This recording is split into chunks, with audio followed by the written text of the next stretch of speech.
La deuxième des choses qui était aussi mise en évidence et auquel on m'a beaucoup interpellé, c'était celui qui a été d'une certaine façon, qui a été une source d'influence importante dans la pensée de Dieudonné. Il le dit d'ailleurs lui-même, les deux se reconnaissent dans le propos, c'est Alain Soral, vis-à-vis duquel j'avais pris des positions de distance et de critique très très tôt, en l'occurrence une fois lorsqu'ils étaient venus à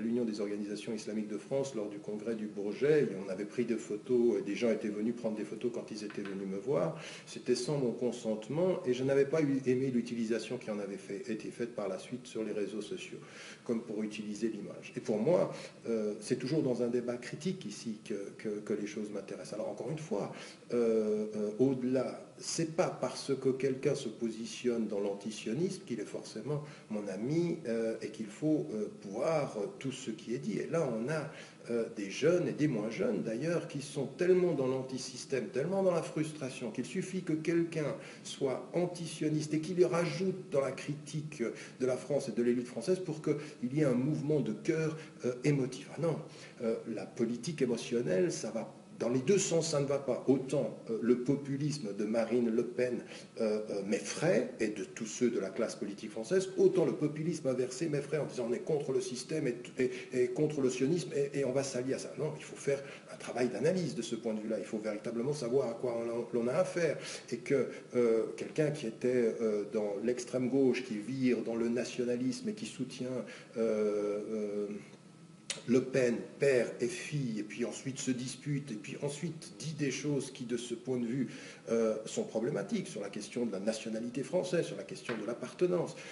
Il ne suffit pas, encore une fois, de rallier les frustrations et l'instrumentalisation de cette opposition au système par le fait de la critique d'Israël, puis ensuite on dérape, et puis ensuite on dit des choses qui doivent être extrêmement précise de ce point de vue-là. Alors, encore une fois, j'ai pris des positions qui étaient des positions critiques par rapport à ce soutien de l'extrême droite, du Front National, auparavant avec Jean-Marie Le Pen, avec sa fille, avec un discours qui est, pour certains propos, qui va extrêmement loin dans l'expression d'un racisme, dans l'expression de la vulgarité aussi du propos.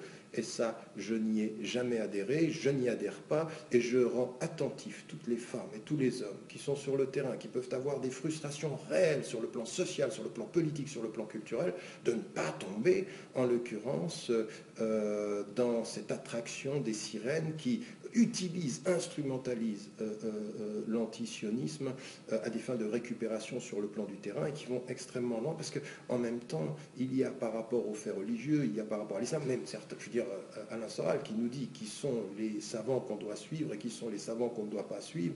Encore une fois, je pense que c'est ni son rôle ni sa fonction, mais se positionnant contre le système, il y a là, de ce point de vue-là, quelque chose qui est un problème. Donc, encore une fois, pour ce qui me concerne, moi j'en appelle à l'esprit critique, par rapport à tout ce qui est dit, par rapport à tout ce qui est mis en évidence sur toute cette rhétorique de l'antisystème et l'instrumentalisation des frustrations. Maintenant, il y a aussi des choses qui sont des totales contre-vérités, qui sont dites mensonges politiques pour récupérer, parce que vis-à-vis de moi, en l'occurrence, en disant il fait partie de l'axe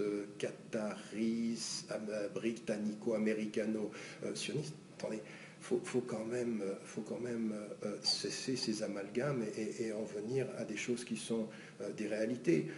Pour ce qui a été de mon combat politique, à aucun moment je n'ai soutenu aucune des pétromonarchies. Quand vous lisez mes ouvrages, vous écoutez mes propos sur la question du Qatar, sur la question de l'Arabie Saoudite, sur la question du Bahreïn, les propos sont critiques, sont extrêmement clairs. Sur la question de l'Iran, en même temps, je suis dans une chaîne dans laquelle je présente un programme, une chaîne iranienne, et ça on n'en parle pas parce que finalement il ne pourrait pas en parler parce que ça gêne ou alors je serais tellement vicieux qu'il faudrait que je sois dans les deux camps.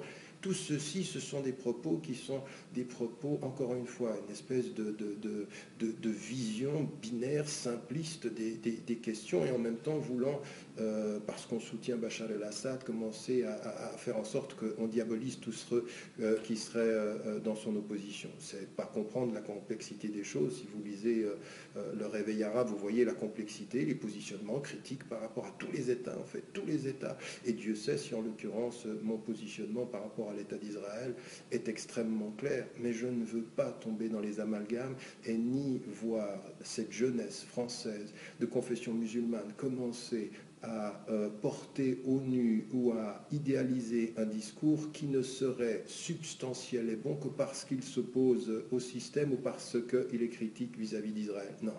Nous avons à faire un travail beaucoup plus pointu. D'abord, c'est l'analyse des faits, l'analyse approfondie des faits. Deux, le refus de la vulgarité, le refus de cette espèce d'arrogance en pensant que parce que tout le système nous rejette, nous avons forcément raison. Non, c'est pas vrai, on peut avoir tort contre le système aussi.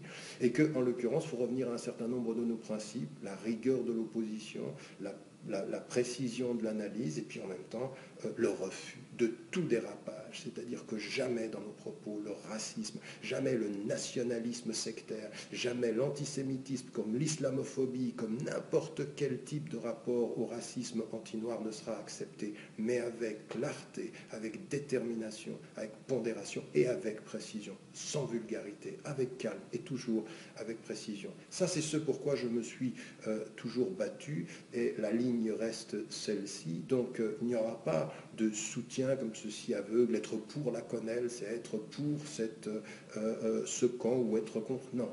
Il y a un geste qui majoritairement veut dire le refus du système en disant on ne se laissera pas faire. Et donc, en l'occurrence, c'est la seule chose que je retiens du geste. Maintenant, son instrumentalisation sur le plan de l'antisémitisme ou du jeu pas clair sur les symboles par rapport à l'extermination des Juifs, c'est non, absolument inacceptable et ça ne peut pas être nous. Le deuxième élément, c'est la vulgarité qui ressort de ce geste. Et ben non, moi je ne suis pas un défenseur d'une politique de la vulgarité, c'est dans la décence, c'est dans le propos, c'est ce qu'on m'a appris dans mon combat politique, c'est ce qu'on m'a appris dans ma vision de la foi et de l'éthique, de la décence dans le propos, de la précision, encore une fois, et puis à partir de ceci, de ne jamais accepter les excès d'où qu'ils soient. Quand il y a eu des injustices par rapport à Dieudonné dans le passé, ben, il fallait dire clairement qu'il y a des choses qui étaient exagérées.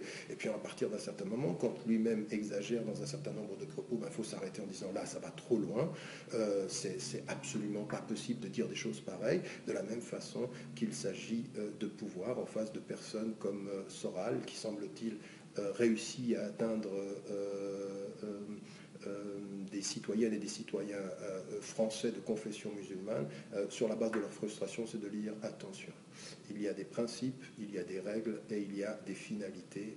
Et encore une fois, ça n'est pas parce qu'on commence à vous dire qu'on a les mêmes ennemis que sur le terrain, nous devenons forcément et aveuglément amis.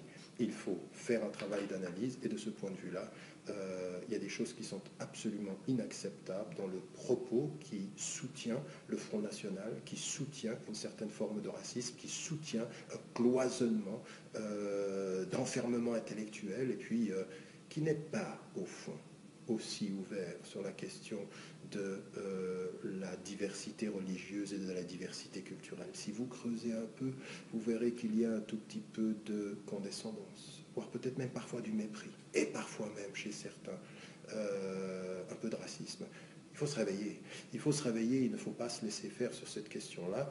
Et maintenant, moi, ce que j'aimerais demander à ceux qui m'entendent aujourd'hui, c'est un tout petit peu plus de pondération dans le jugement, un tout petit peu plus de précision dans les choses, et puis qu'on soit clair. Il y a des gens qu'on peut soutenir dans leur combat parce qu'il est noble, et puis il y a des gens qui ont parfois quelques idées nobles, mais dont le combat et la façon de le faire ne l'est pas. Et donc de ce point de vue-là, il faut choisir son camp et son positionnement dans la nuance toujours, dans la précision. Encore une fois, j'insiste beaucoup sur la précision des faits, sur l'étude, sur l'analyse, et puis cesser d'être si émotif. Je vois les réseaux sociaux de ce point de vue-là sont des caisses de résonance de l'émotivité, et on y va, et on parle, et on dit des choses qui sont, de ce point de vue-là, extrêmement dangereuses. J'espère avoir, de ce point de vue-là, clarifié, s'il devait y avoir une clarification de mon propos, et puis d'avoir fait en sorte aussi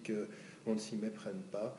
Le combat Et la lutte et la résistance, ce sont des choses qui sont importantes. On sait qu'on a affaire aujourd'hui à une espèce d'unanimité dans la classe française sur une certaine idée de la France, mais celle-ci, elle est temporelle, celle-ci, elle est temporaire plutôt. Elle est plutôt, les choses passeront, mais elles passeront comment? Quand des femmes et des hommes de confession musulmane et sans confession, athées, agnostiques, juifs, chrétiens, viendront ensemble, travailleront ensemble sur un certain nombre de valeurs qui sont des valeurs universelles et qu'elles diront au système que le but, ce n'est pas de gagner les prochaines élections, mais c'est de construire une France d'une façon différente. Et ça n'est pas dans le rejet ou dans l'isolement ou dans la diabolisation de l'autre, non, parce que ça ne se passe pas ainsi. Il faut, de ce point de vue-là, être déterminé dans sa résistance, et j'essaye de l'être, j'essaye de continuer ce combat-là, et donc à partir de là, de continuer clairement un travail de mobilisation pour des vrais principes, pour des principes de justice, des principes d'égalité et des principes de liberté aussi dans la société. Donc, et même pour ça d'ailleurs, on peut être diabolisé. Dieu sait si c'est le cas de mon combat depuis 25 ans en France, mais tout ça passera. Cette diabolisation-là, l'absence des médias, c'est pas le but en soi. Le but, c'est de construire avec les gens sur le terrain, parce que sur le terrain, en fait, sur le terrain, cette question de l'intégration est une question dépassée. Nous sommes dans quelque chose d'autre aujourd'hui, et en fait, c'est plutôt gagné que perdu. Voilà. Merci à vous. Wallahu a'lam wa ala wa ahkam. Wassalamu alaikum wa rahmatullahi.